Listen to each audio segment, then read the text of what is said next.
The couple arrested in relation to the Gatwick incident have just been released without charge.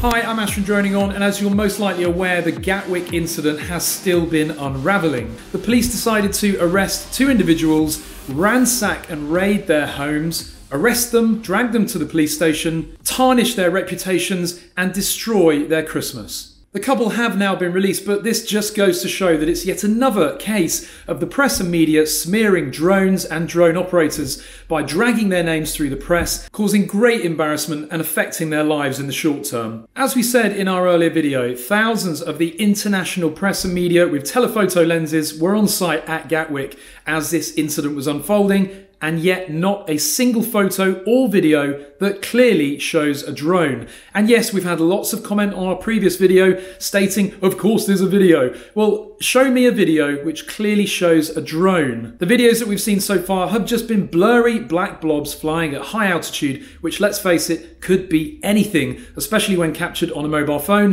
which makes large objects look very small anyway. Just the other day, I saw a bird flying up high, so I took my mobile phone out to video it. And guess what? It's completely clear. If I, a general member of the public, can film a bird and keep it sharp and in focus, then I'm sure a professional member of the press and media with their high-tech telephoto lenses can as well. But so far, they've all failed. The press and media will never learn their lesson. They want to scapegoat drones at any opportunity, and they clearly don't care about the massive impact that their negative news stories are having on the industry and the community, because right now we are all feeling entirely demoralised. I wanted to end this video on a happy note. I guess the only positive is that the two individuals that were arrested are now free to enjoy their Christmas, but we don't know what the next few days will hold. Regardless, keep smiling. I hope you all get a drone for Christmas, and if you do, fly it responsibly.